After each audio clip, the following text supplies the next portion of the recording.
From the Library of Congress in Washington, D.C.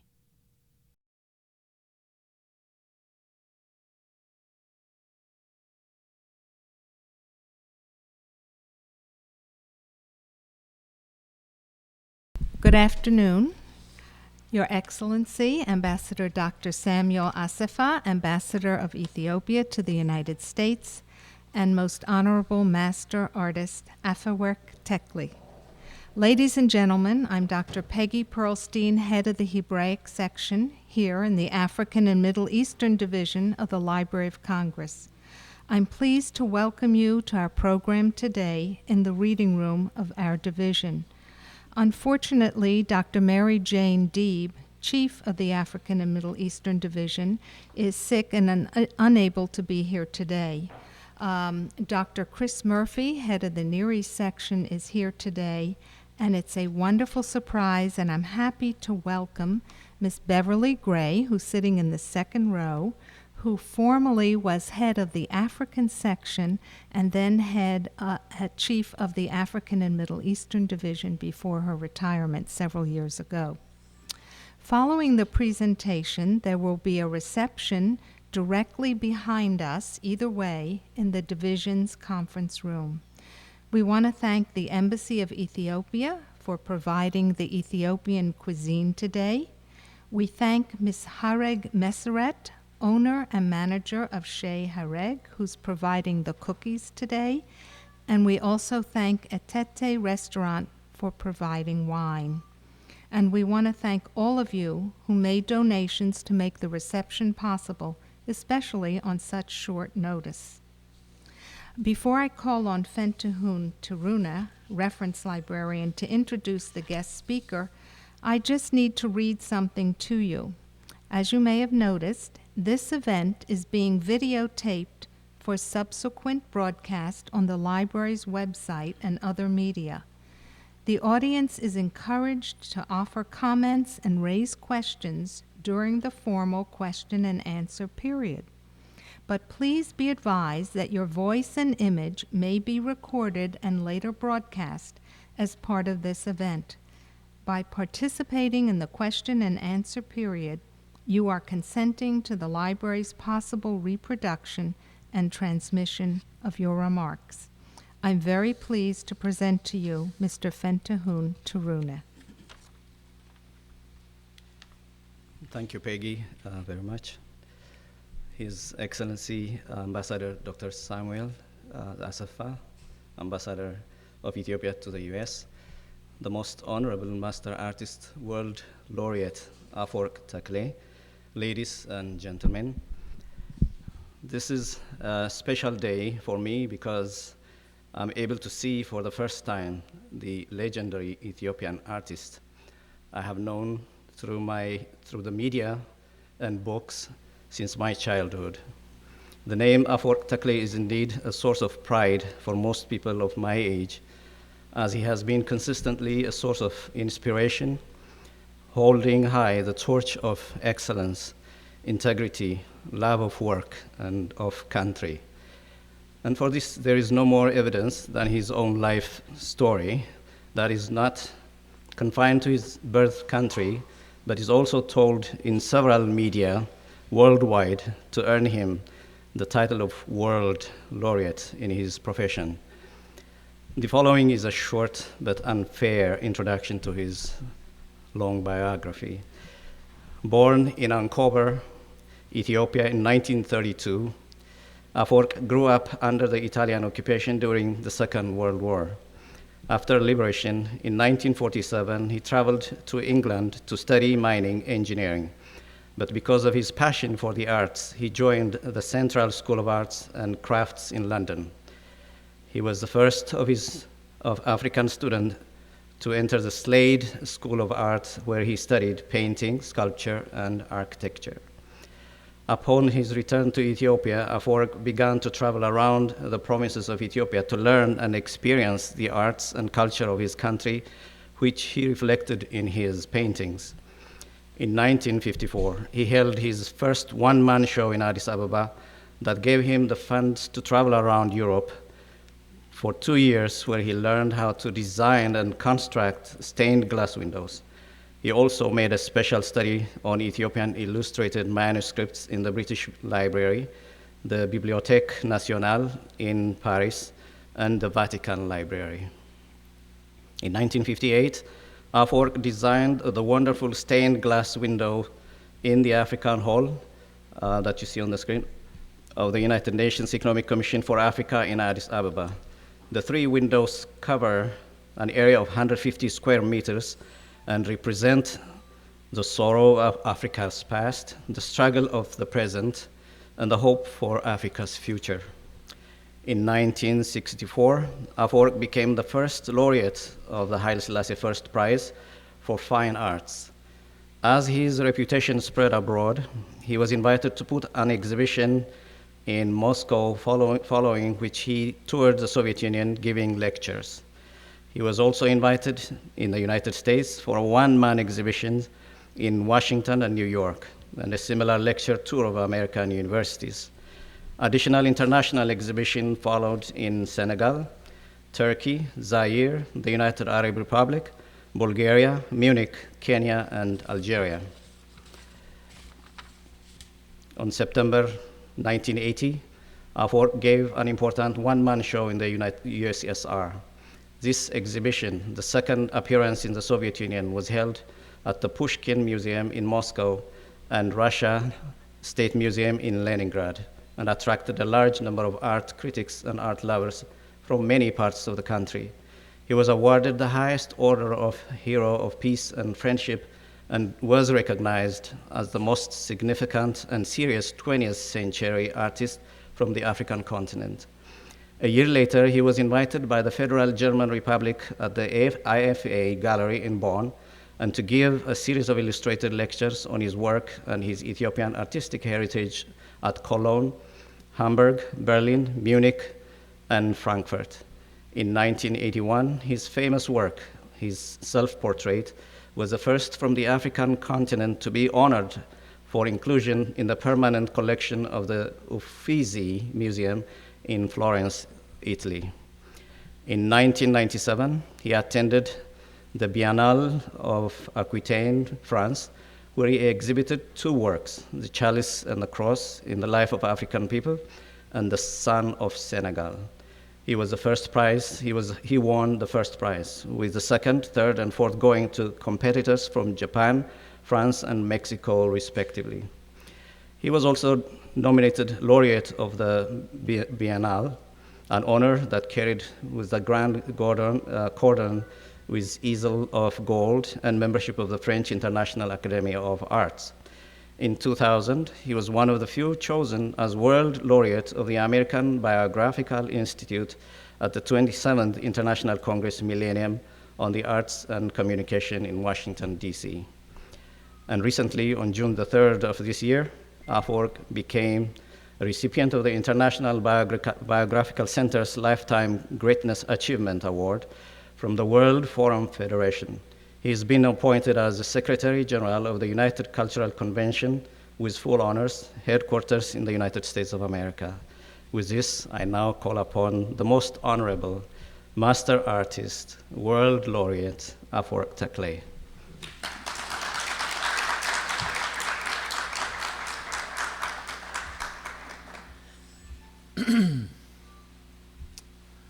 Well, first of all, distinguished guests, I am at a loss for words. Usually I speak with my brush or my chisel. After such an introduction, it's very difficult to humble oneself to a status of normality. So in case I sleep on any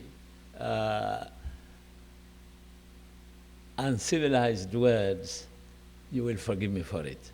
But I want to be in front of you as natural as possible and just give you a light, what it means to be an Ethiopian artist, an African artist, who has passed and has been lucky enough to experience all the great teaching places, including museums where you see world masterpieces like the Mona Lisa by Da Vinci in France, and the Last Judgment of Michelangelo in St. Peter's in Rome, and some of the magnificent works of Francesco de Goya of Spain.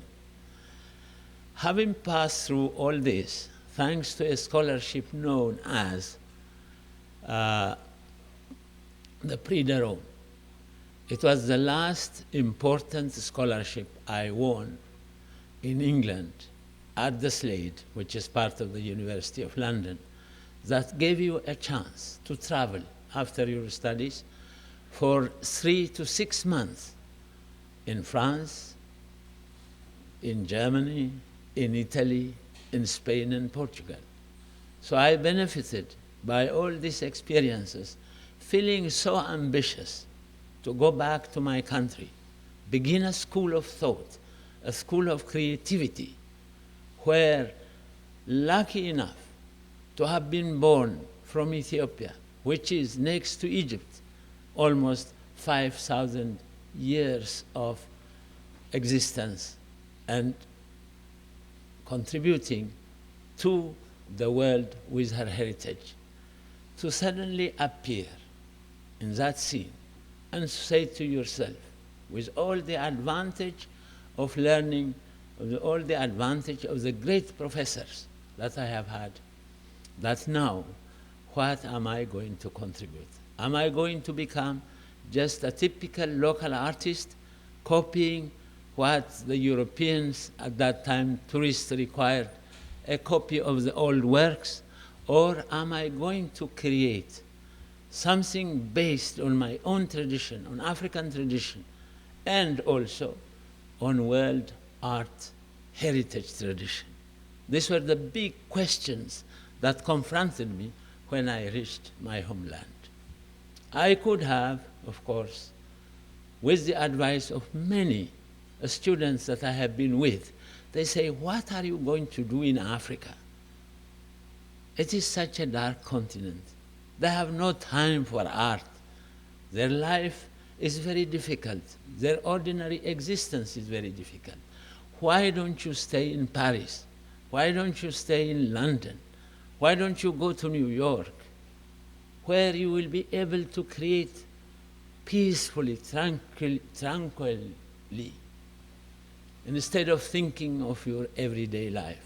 Who is going to appreciate your art? They have their own daily problems. A young man, talented as you are, having had the benefit of knowledge and education, why don't you benefit? After all, Picasso, in the Revolution time, he came to France and called it home. Marc Chagall from Russia, he called it home. Diego Rivera of Mexico called it home. So you can't stay in Paris, enjoy the life, enjoy all the benefits of civilization as a cultured man, as an artist, and yet tomorrow, if you create something great, they said that you will always give to your continent and to your country a name, because people would refer to you, Afewerk Tekle from Ethiopia, from Africa. They said you have paid for your debts, but this never happened. This is why I will try to find some words to put you in my position, how I felt. The choice was very, very, very difficult, but I had to decide, because Ethiopia and Ethiopians, it is not like today.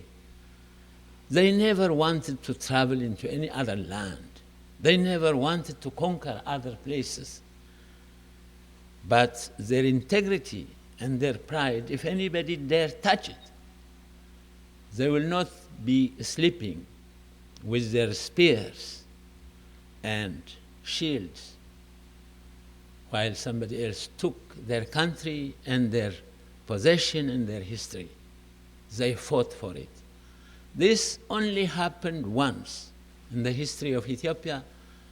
That was fascist Italy, who wanted to colonize Ethiopia, changed her history. It was at that time unknown to many. A sense of heroism was created, patriotism was created, and thanks to these people, Ethiopia was never conquered. The Italians ruled only the cities, not the countryside. Our patriots resisted to a point of their death or liberty. And so I felt I had that a drop of that blood. What am I going to contribute to that land in Africa? And that's why I stayed, went back to Ethiopia. It was a wonderful time because we had an emperor who had a certain sense of clairvoyance and appreciated beautiful things. And for the first time, he opened my exhibition, and I said, as was traditional in Ethiopia, you never sold a picture.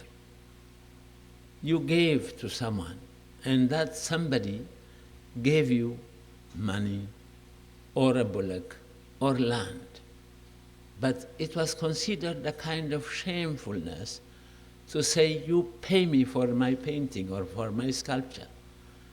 Those who served our church, the Coptic church, they stayed in the grave house, most of them, but they created for the church, they created for God. That was their form of payment. They also never signed their paintings because that was also considered a personal glorification. I don't know if you can hear.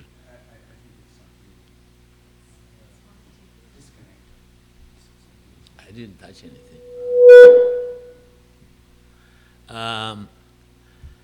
So I was coming into this place. At that time in Ethiopia, unless you were appointed or you were a prince or you were appointed to a position of a minister, etc., you were practically nothing. And for art, for an artist, well, that was a secondary thing. So I said to myself, I have got all the greatest teachers in my own country, in Europe. I have benefited by that. If I cannot face this situation and make it my second point, not only to create, but to restore the dignity of the artist, the dignity of art, that Europe is firing. You had sales, you had prices were going up. How am I going to change that to make it worthwhile for those painters who are coming after me, so that they don't face these problems that I am facing today? I said, okay, so many hours for creation, so many hours for fighting, to restore the position of art and artists. And then the third point, that sooner or later I will have to start teaching at the university about art, art history, aesthetic theory, and so forth and so on. But the struggle was very difficult. Unless you were appointed to a position, you never got money, you never got recognition as an honorable person. So I said, I have to exhibit, not in my own capital city, not in the provinces, but I have to exhibit in Africa, in Europe, and America, all over the world. If I am to build my name, then people can, leaders can listen to me, including, of course, our great emperor. But I was lucky. I was so young, he was so old. At the same time, when I was putting certain struggles, he would say, what is it that makes this little boy tick? And secondly, which was so important, when we left on that rare scholarship from Ethiopia to study abroad in America, in England, in Beirut, when we won that scholarship, every young student was brought to the face of the emperor, and the emperor gave advice. And this advice was, you are now going to a country where you are going to, at your disposal, all kinds of learning. He said, study, study, you must study. And when you come back, he said, don't tell us what tall buildings you saw. Don't tell us what wide streets you saw. Come back and help us in the subjects that you have studied when we are trying to build this country, which was completely destroyed by fascist Italy. That was the piece of advice I happened to have heard at the age of 16. And then I was in total 9 years abroad. And I always said I could stay in Paris, I could stay in London, I could go to America. But those words, they rang like the bells of a big church in my ears. Am I, at the age of 28, going to desert my country because she's so poor? Because she is not recognizing the value of art? Everything was economical. Everything was to make money. Appointment was essential to get another appointment. I said, I have learned from my great fathers that even if the circumstances are absolutely impossible, you either die or you live in peace by struggling for this worthy cause. So,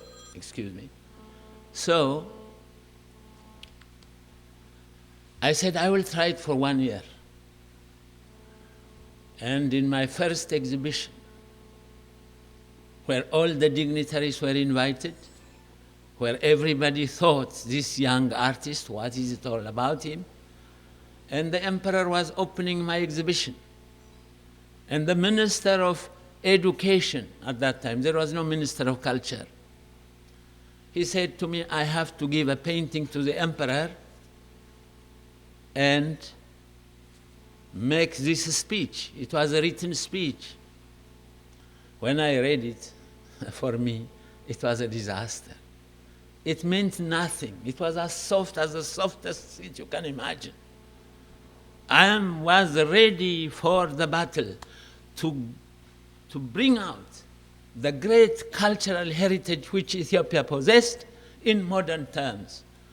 So I said, okay, to the Minister of Culture. I put his speech in my one pocket, and I had my own speech on the other. The essential part of that speech was, it addressed Your Imperial Majesty, Your Highnesses, this and that. And then I forgot the papers, and I said, today is a big day for me, because I am going to begin the education that art has got to be bought. Artist has got to live with what he has earned from his paintings, from his works. Therefore, among all you dignities, I am not going to offer you any of my work. You have to buy. This was in front of the emperor. It was a big risk. But thank God, the emperor was gentle,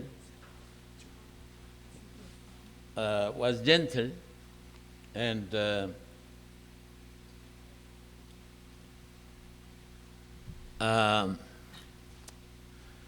I said, you have to buy.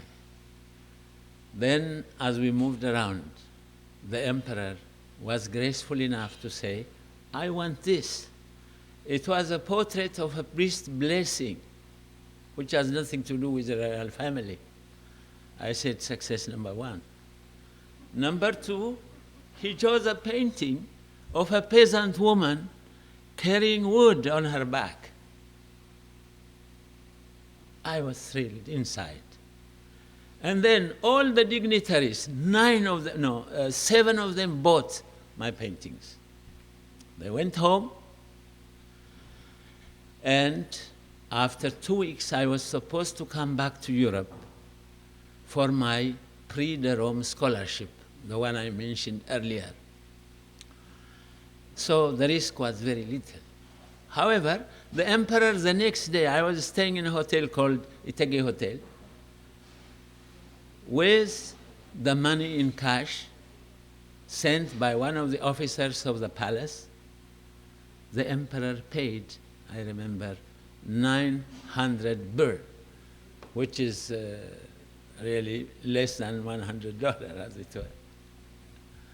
But the others, and his son, Duke of Harar, he bought another. It was a small drawing for 250 birr. Anyhow, all the others took the painting. They said nothing. They would invite me to their place. I would have lunch or whatever it is. And then when I leave, I was expecting a check. But no check. You can imagine if you put yourself in my position. So I left gracefully and everything, because these are the big shots of our country. And then I tried to make an appointment, including the Crown Prince, who had bought one of my works. I would go there, I would be invited to lunch, and then when I leave, there is no check. So in the end, the time for me to leave came after 2 weeks. So I went to say goodbye to the emperor. And then the first thing he asked me, who paid you? Well, I said, Your Majesty and your son. No one else. He picked up the phone, he called, I think it was the Crown Prince, and said, either the money or the painting should be delivered to his hotel. And he told me, you will not leave now. You have time for a week or so. And he said, you leave, we'll see to it. You wouldn't believe it. On that day, before 6 o'clock, the remaining 7 paintings were delivered in my hotel. That was a big lesson for me, to make my decision whether to live in Paris or London, or to take the risk, make as many exhibitions abroad. If I exhibit 50 works and I sell 10, life is very cheap in Ethiopia. I can live luxuriously and work there peacefully, to aim at that aim of mine, to lift the cultural heritage of Ethiopia, which I did. I came back after a year, set up my studio, and began my work. And this painting of Africa Hall, there was a big competition. OAU, ECA were going to be formed. And so the Italian architect, whose name was Mezzedimi, who had taken care of this ECA building combined with OAU building to be, he had already given the stained glass work to an Italian artist from Perugia. Fortunately, I knew Italy, I had comrades in Italy. This name didn't ring a bell as a contemporary artist. I mean, like Primo Conti and many others whom I knew were the greatest painters of the day. They were going to pay 300,000 birr, which is almost, I don't know, it's in dollars. But at any rate, it was big money. So I said, if I win this, I have no problem for the rest of my life. So I must work hard and I must enter into a competition. And then when I spoke to the emperor, He said, the work is already given to an Italian artist. The architect was called, and he was asked, why did he do that? Because this is an African subject. It is going to be in Ethiopia. Why? So he said, there is no artist capable enough to do a stained glass window. He said, it is a European art, nothing to do with Africa. He forgot that stained glass window began in Egypt in the pharaonic times. However, the emperor said, are you able to do it if you are given the opportunity? I said, yes, I have studied stained glass window, mosaic, frescoes. And then he said, all right, it should be done by competition. The architect came with another defense. He said, the ECA is opening in 6 months. There is no time to do this work and finish the building. Then the emperor again came back to me and he said, are you sure you can do it in 6 months? I said, I will, Your Majesty. I always remember what you told us. And I said, I am not against Italy today. I have learned and studied there. I have many friends. But I must teach this architect that an Ethiopian can do it. And so I meticulously, every square meter, that it had the characteristics of a real stained glass, which is called in the antique style. Every piece of glass is not a painted glass. It is with grains, so that as the sun moves through it, it can give a new life, a new reflection. And so the Italian architect was told, if nobody in Africa could do it, then this person who has got the work doesn't have to fear of losing, because it is in his tradition. So the emperor ordered that every African country has the chance to compete in this competition. But they said it must be done in 30 days. So in any case, I went back to my home, I shut my door. In 12 days I did it. The subject that was given to the Italian, and the thing he did, which we didn't see, was Africa then. He had a little pygmy with a big book in his hand and said, education in Africa. Number 2, he said, Africa now and then. He had a tall Tutsi tribe with a small sword in his hand. He said, defense in Africa.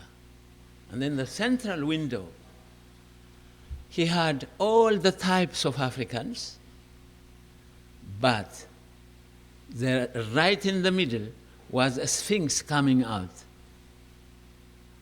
Well, I'm sure most of you can guess what that means.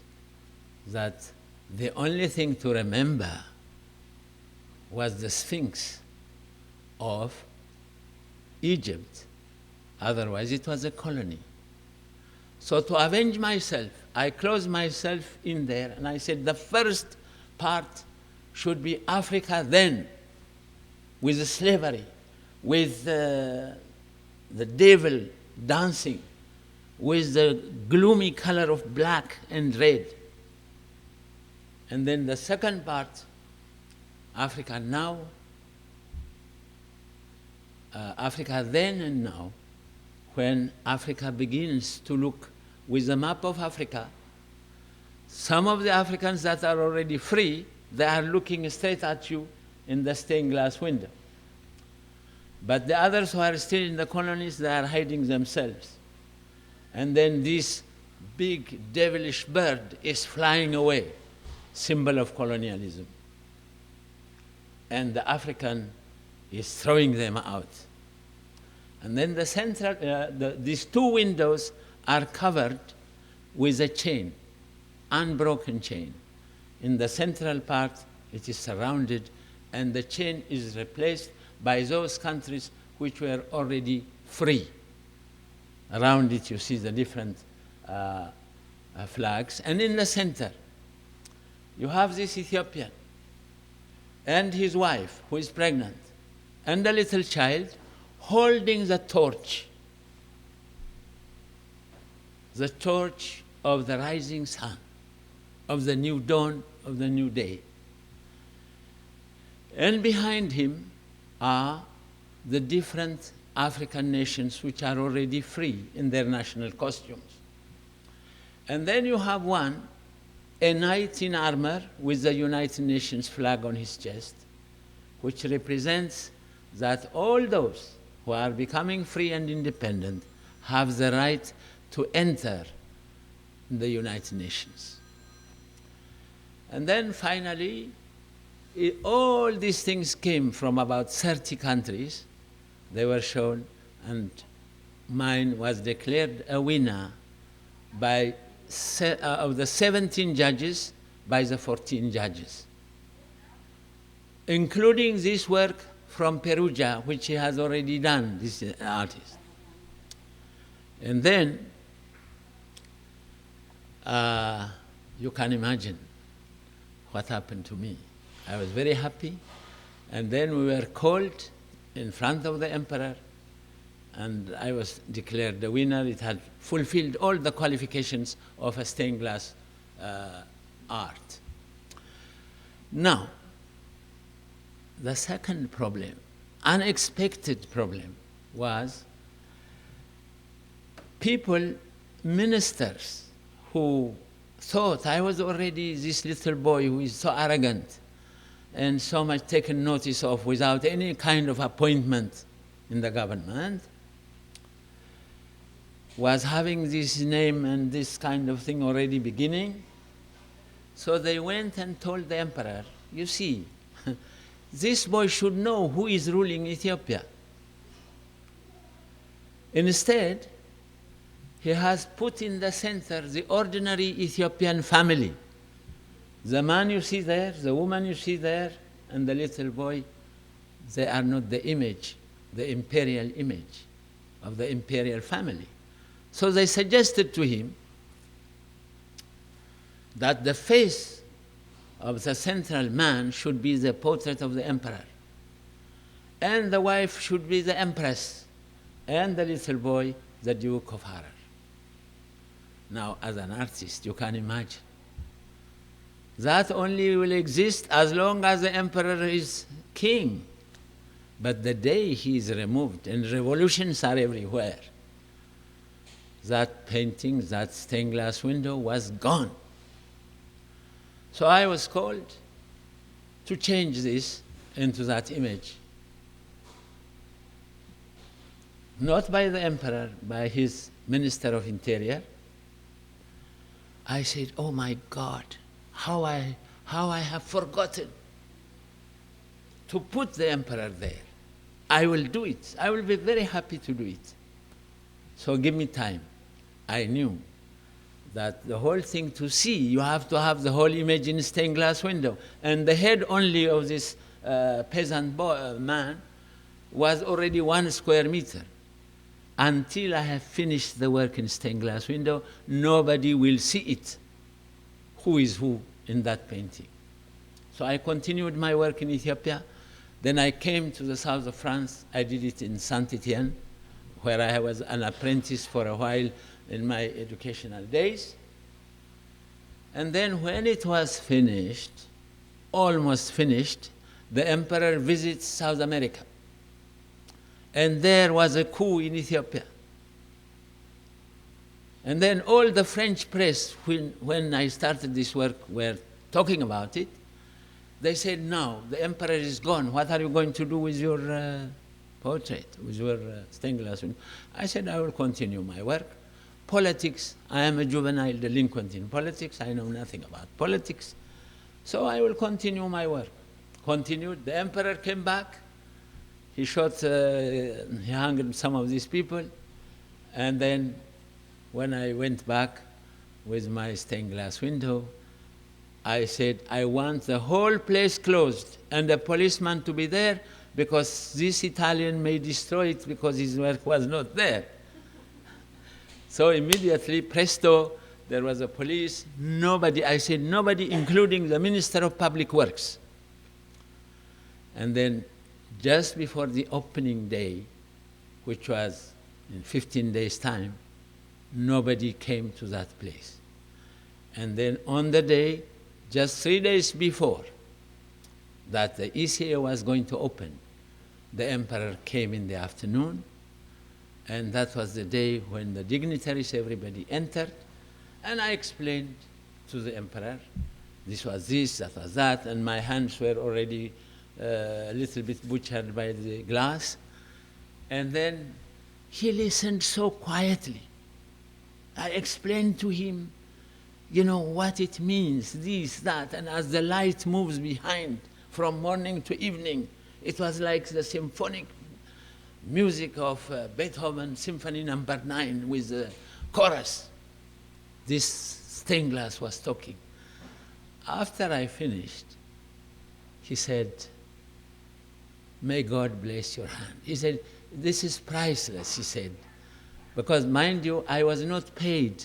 I just asked the emperor to pay only for the raw glass, but the payment will be done afterwards. But apparently I didn't know it worked negatively when I didn't change the face of the emperor to the peasant. Anyway, he said that we will never be able to pay for this. He said, may God bless your hand. He left. Believe it or not, to make a long story short, for 2 years I was not paid. And after 2 years, I dare not say this to a foreign press because I want to live in Ethiopia and I want to work there. And then Kwame Nkrumah of Ghana invited me. He was so impressed by this window. He said, we want you to do something for our parliament. So I said, you must ask permission from the emperor. The emperor was asked. Then he sent somebody to me and said, haven't you got enough work in Ethiopia that you are going to serve another country? I said, no, but I have not been paid for my work that I have done. And then I said, I have to go to a country where I will be paid. So they set up a committee immediately, and at that time they said, I was government educated, I had the privilege no other Ethiopians except few have, therefore it is expected of me a free contribution to this thing. But I said, you were going to pay the Italian. And they said, well, you better keep quiet if you want to work in Ethiopia, otherwise make your exit to Paris or London, wherever you want to go. Anyway, thank God, I have the ability to share this with you. I'm going to share with you what I felt at that time. If you have toiled so far with a stained glass window cutting your fingers, and then when the hole was opened successfully with all the leaders of Africa at that time, including Senghor, Kwame Nkrumah, and the one of Kenya, and so forth and so on, I can't complain to anyone. But the work began to be very famous. Within those couple of years, everybody talked about the Africa Hall stained glass window. Every tourist that came had the ability to see it. It was not like today in America after this bombardment of the towers. We had that reflection also in that organization. They restricted tourists and so forth and so on. So my name was built by this. And after this, I did 6 more important stained glass windows. And one of them, the latest, where I won about a year and a half ago, the Da Vinci diamond in Europe. And of course, you will see in most of my works that I felt I would take this time to just give you a glimpse of one artist. Now, and just briefly, I want to tell you, in Ethiopia today, we have many artists, foreign educated, who live in a foreign land, and thank God, they work freely. Nobody is oppressing them. That makes me feel so happy. And when our second millennium came, the celebration came, there was a great opportunity of winning a lot of works for me. I said, no, I will not compete. I will give the opportunity to the other younger painters who, unfortunately, or fortunately, didn't have to go through the horrifying experiences, the anxieties I have had. Let them create freely. Then I said, at the end of the millennium, I shall present 3 works of mine on which I have been working for a year, which can be used as a public monument in the capital city, in the provinces, also not only for Ethiopia, but for Africa, because all Africans said it is also our millennium. So I also have designed a terrific stained glass window, which can be made into a tapestry, which can be made into a public monument, which can be done in a stained glass window. And I said, by the end of the millennium, I shall present mine, which unfortunately you have not seen it anywhere, but in a couple of months you will be able to see. And so the future of art is not so much of a different struggle that I have gone through. People now travel very easily, they can exhibit in Europe, they can live in Europe. And so I would say I am optimistic for the future of Ethiopian art, and as leaders become enlightened for also other African countries. And I just want to thank you for your silent attention. I could say more, but I think I would like to stop here.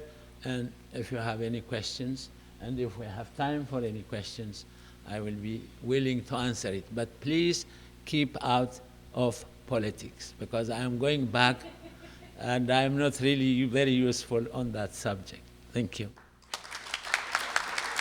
I'll stay up here. Thank you. That was wonderful. Hopefully you can speak as loudly as possible. If not, I will try and repeat your question. So if there are any questions.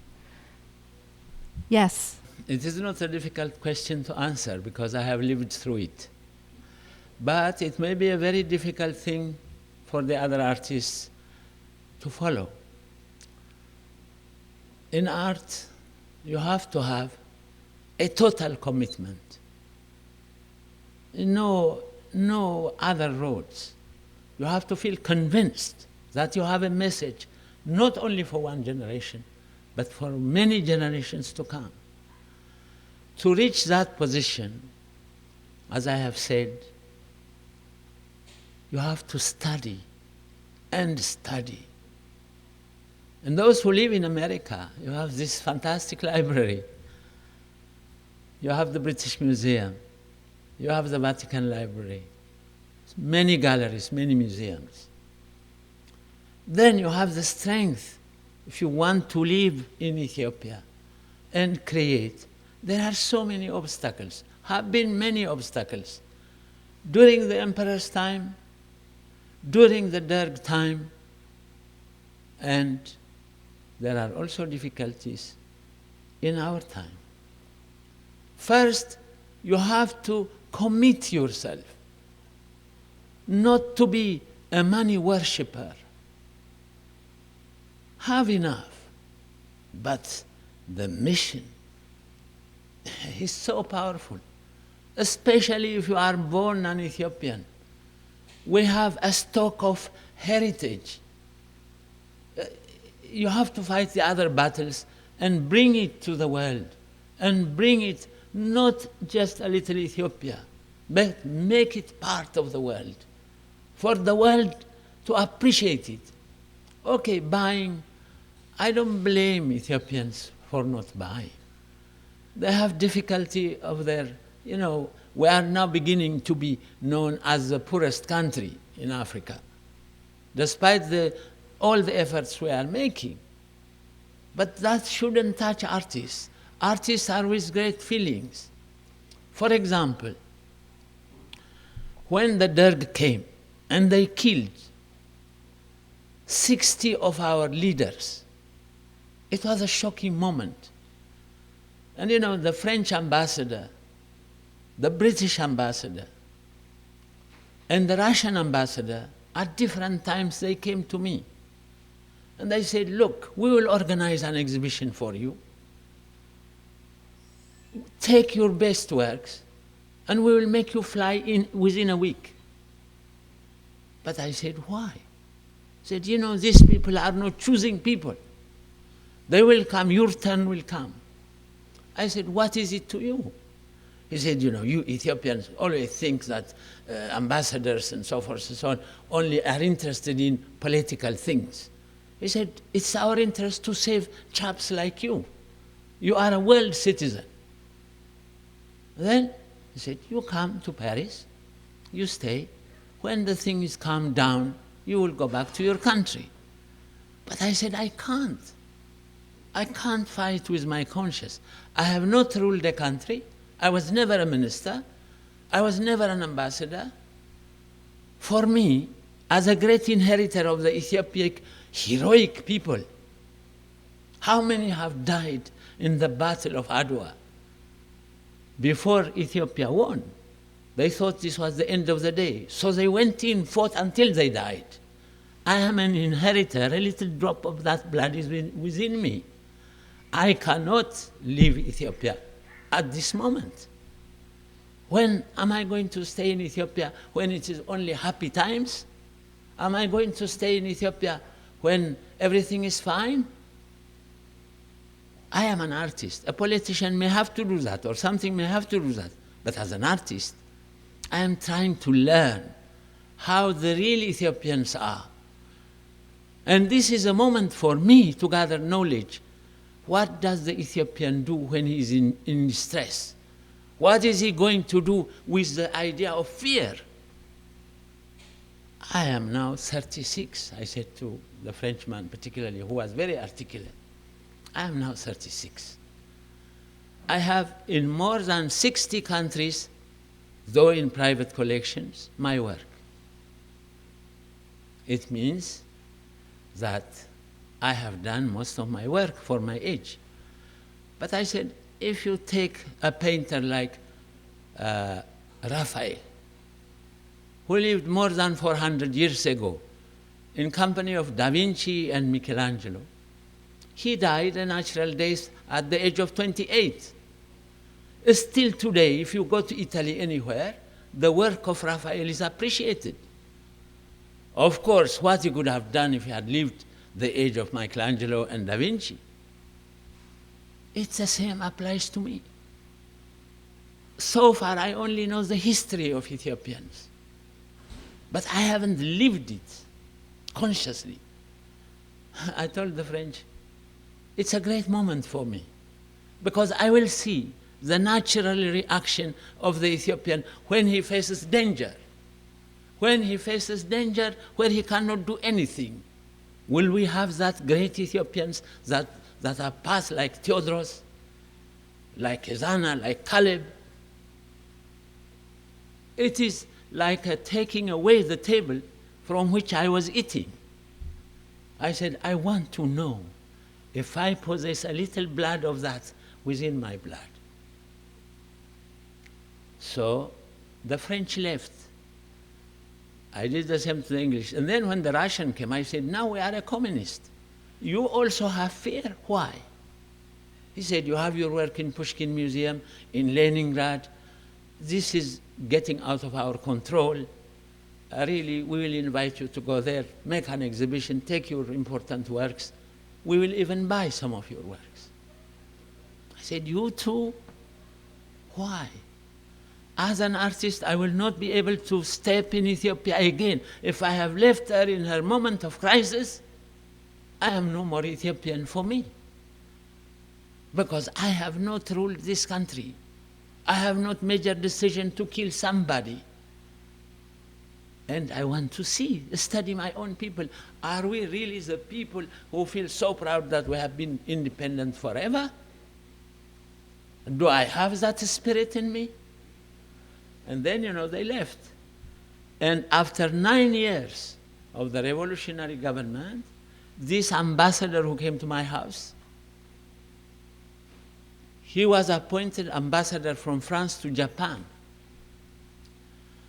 And when he was packing to go to Japan, one of his sons told him, "Daddy, can we pass through Ethiopia? I want to shake hands with that artist." Apparently the ambassador in the evening had gone and told his wife and his 6-year-old child that this Ethiopian, at this moment, instead of trying to get out, he is saying, no, he is going to be here. Told them the whole story. Then, after 9 years, he telephones to the new ambassador. He says, "Get an appointment for me with this artist." The ambassador calls. He wants this appointment for the ancien ambassador. I said, now, you see, I am not allowed to travel into a capitalist country. I am not allowed to receive foreign journalists and guests unless I inform the Ministry of Foreign Affairs. I don't want to do that. Then, in any case, he comes. When he comes, again he calls, and then we make an arrangement to meet by a place called Geon Hotel. It's a public hotel. When we met there, I said, "Look, you didn't come for the thing you told me 9 years ago." He said, "No, no, no." And then it was then he said, "You see, this son of mine was 6, now he's 14. And he said this to me. So I wanted to give him that opportunity." Well, I said, "He wants to shake your hands." I shook my hands with him, and that was the end of that. So there are experiences that the young artists today, it doesn't mean that the problem is over. Life's problem continues. I will not say this is the key, what you should do and that. The buying, I can assure you, it is 100 times more than in the time I was in Ethiopia. You have tourists to come, you make an exhibition, there are so many galleries. In my time, I had to exhibit at the municipality, which was not adapted for showing an exhibition. The light was bad. Then, the second important thing is, I'm now talking to the artists, I'm not talking to the other professions. Art demands a tremendous sacrifice. Even if you are a successful artist, you want to beg to be poor, because she is such a mirage, this art. Unless you approach her with a tremendous decision. And if you have to go, every time you face a problem in your work, you have to go and have coffee, you have to go and have hashish, you have to go and... You are lost. I tell you, you are lost. You have to discipline yourself. It's a tough thing to be an artist. And you have to have such a clairvoyance. Then you are free. Then you are powerful. I know in Ethiopia, people come and they want to pay as little as possible for my work. I tell them, I have spent months to do this. I can't. But they said, we could get a European artist, we could get an American artist who will sell us for less. Well, I say, go there and buy it. So if you expect today in Ethiopia that you will successfully sell your painting like hot cake, it's not the place. You have to do a bit of a sacrifice. You have to make exhibitions abroad, make some money, and I assure you, you will be full of inspiration. At least the second and most important thing is the government we have now is not like the government of Derg. In the Derg time, we have to paint like the communists. At least now, your choice. Even if you don't want to paint, you don't have to paint. If you paint, for example, like myself, I was expecting a big award by the end of the millennium. I didn't get anything. But I'm not complaining. People have their own choices. So what I recommend is believe in yourself first, face the problems, and I assure you, you will create some great thing that will enlighten the world. Because to be an Ethiopian and to be an African at this moment as an artist is great. We have so many inspirations. Sale, okay, it's difficult, but now museums have started to buy and individuals have started to buy. I hope that answers your question. Well, I'm just going to take one more. Eve. Yeah, that's an interesting question, because sooner or later, all artists have to face this, particularly as you asked Ethiopia and African artists. You see, I will make my position clear. I think it started in America. A painter paints something, and he says untitled. For me, this is like a jigsaw puzzle. How could you, for months you work on a painting, so that people can come and read your thoughts, what you have thought about it, what you have cared for, what you wanted people to see. How can you leave them so free and say you can put your own title? Up to today, this is a big question in my mind. You know, my struggle has been, after all the knowledge and education of all the past artists, the Byzantines, the Renaissance, the modern, is one point I don't understand. Because an artist has an idea, has a way to say something to the world, so that at least they enjoy it, they learn from it, and put it up in their room somewhere, and every time they look at it, they learn something. Even if they don't learn something, I want them to have a kind of fresh air, which they may not understand, but they know they love it. I believe the greatest danger in Africa today, I have discussed this with many friends, think of our people. I'm not saying paint realistically, no, but become abstract when your ideas could not be said in realistic terms. Because after all, we paint to be appreciated, to be understood, our vision, our dream about this world. How can you go so far and say, oh, I paint while I don't care? You have to care. This is where I differ with many European artists. I say, we have so much to give. I mean, imagine the music of Chopin or the music of, I find Beethoven thrilling, or one of our poems by a great Ethiopian Yared.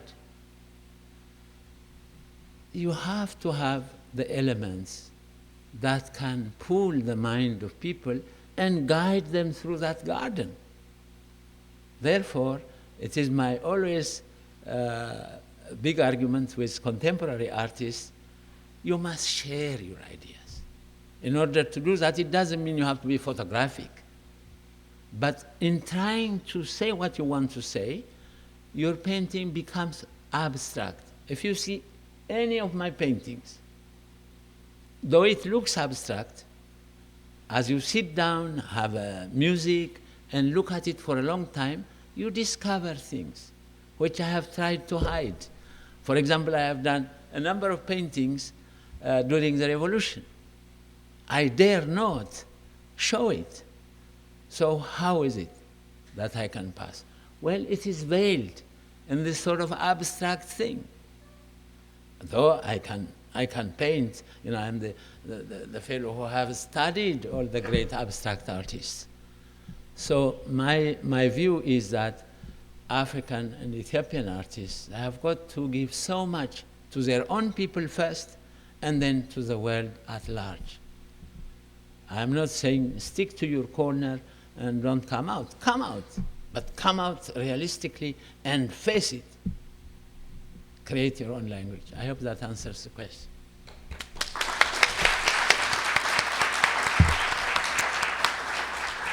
I want to thank the Embassy of Ethiopia again, in particular Ambassador Asefa, for helping us put on this program today and for sponsoring the reception that follows.